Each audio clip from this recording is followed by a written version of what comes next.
नमस्कार विद्यार्थी मित्रांनो, सर्वांचं सीईटी बाय ग्लोबल ऑनलाईन चॅनलवरती स्वागत आहे. विद्यार्थी मित्रांनो, आता MBA सीईटी 2026 ची एक्झामिनेशन पूर्णपणे संपलेली आहे आणि सध्या प्रत्येक विद्यार्थ्याच्या मनामध्ये फक्त 3च प्रश्न चालू आहेत आणि ते महत्त्वाचे प्रश्न आहेत. पहिलं म्हणजे रिझल्ट नेमका केव्हा लागणार आहे, है ना? दुसरं म्हणजे फायनल आन्सर की मध्ये ऑब्जेक्शन ऍक्सेप्ट होतात का, राईट?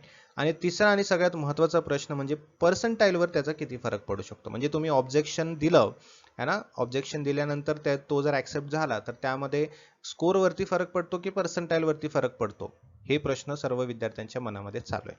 तर आजच्या व्हिडिओमध्ये आपण सगळ्या गोष्टीवर डिटेलमध्ये डिस्कशन करणार आहोत, त्यामुळे सगळ्यांनी हा व्हिडिओ शेवटपर्यंत बघायचा आहे.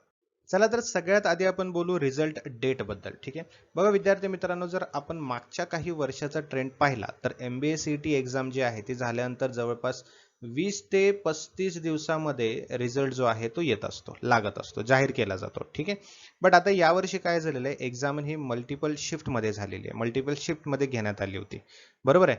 त्यामुळे इथे काय झालं, इथे सीईटी सेल मग काय करतं, नॉर्मलाइज पद्धत अप्लाय करतं. ठीक आहे, नॉर्मलाइज प्रोसेस इथं अप्लाय करतं. त्यामुळे सीईटी सेलला काय होऊ शकतं, इथे थोडासा वेळ लागू शकतो, है ना, थोडं 4-5 दिवस एक्स्ट्रा लागू शकतात, है ना. मग आपण जर त्यानुसार बघितलं, है ना, तर सध्या एक्सपेक्टेड टाइमलाईन जर म्हटलं तर पहिलं काय होणार, तर तुमची आन्सर की ऑब्जेक्शन प्रोसेस सुरू होणार. मग ती पूर्ण झाल्यानंतर फायनल आन्सर की रिलीज केली जाणार, है ना, आणि त्यानंतर मग काही दिवसामध्ये तुमची रिझल्ट येण्याची शक्यता असते, राईट. मग माझ्या नुसार जर सांगायचं म्हटलं तर MBA सीईटी 2026 चा जो रिझल्ट आहे तो मे एंड किंवा जूनच्या फर्स्ट किंवा सेकंड वीक पर्यंत येण्याची शक्यता आहे. ओके, मे एंड किंवा जूनच्या फर्स्ट किंवा सेकंड वीक पर्यंत येण्याची शक्यता आहे.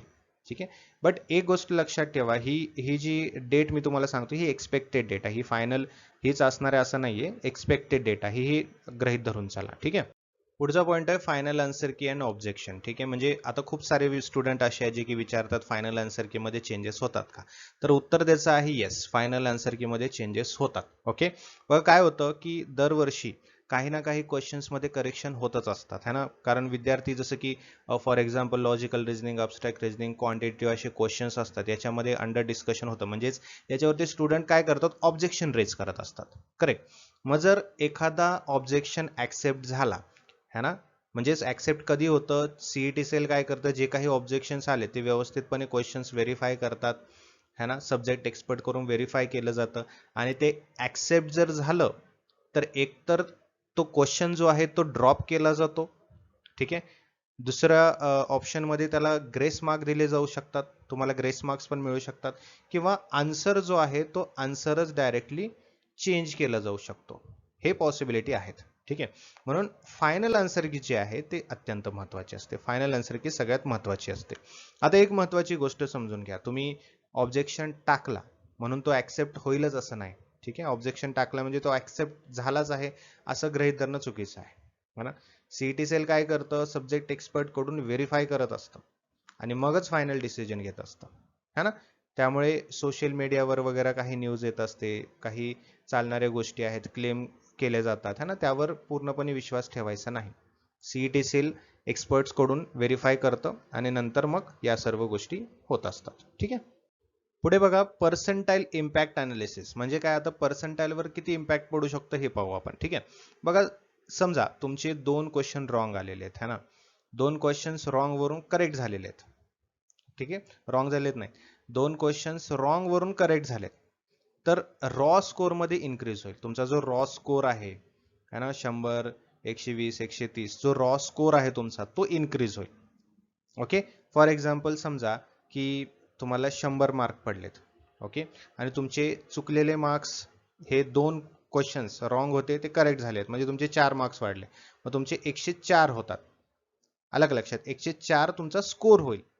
आणि MBA सीईटी मध्ये अगदी 4 ते 5 मार्कामुळे सुद्धा पर्सेंटाईल मध्ये मोठा डिफरन्स येतो, समजते का. 4 ते 5 जरी मार्क्स तुमचे वाढले तर मोठा डिफरन्स होऊ शकतो, है ना.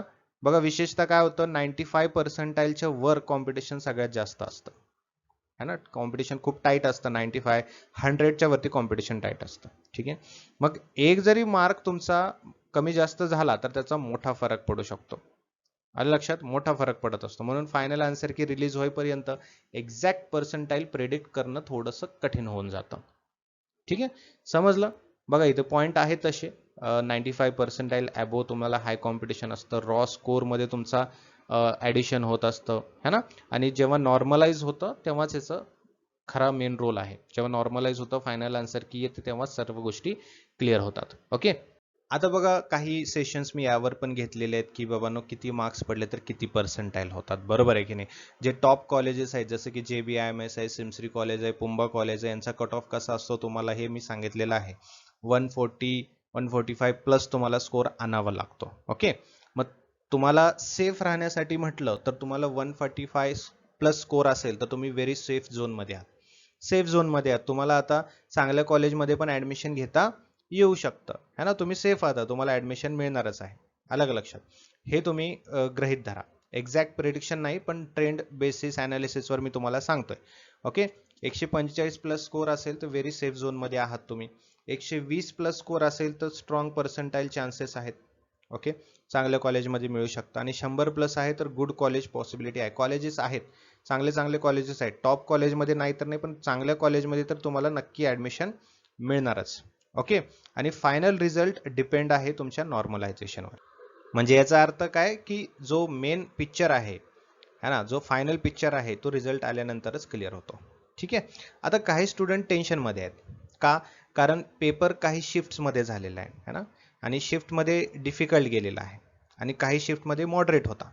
म्हणून सीईटी मध्ये नॉर्मलायझेशन सिस्टीम वापरली जाते. म्हणजे थोडंसं जसं की भरपूर स्कोर असतो आणि आपण एक ॲव्हरेज काढतो तसं या सर्व शिफ्टना आपण काय करतो, नॉर्मलाइज करत असतो है ना. सीईटी सेल काय करतं, नॉर्मलाइज सिस्टीम वापरत असतं. म्हणजे याचा अर्थ काय, डिफरंट शिफ्टमधले डिफरंट लेवल ॲडजस्ट केला जातो है ना, आणि तो ॲडजस्ट करून मग फेअर मेंटेन केला जातो, फेअरनेस मेंटेन केला जातो है ना. त्यामुळे दुसऱ्या शिफ्टचा स्कोर पाहून पॅनिक व्हायचा नाहीये. अलग लक्षात, समजलं ना. ह्या गोष्टी लक्षात ठेवा.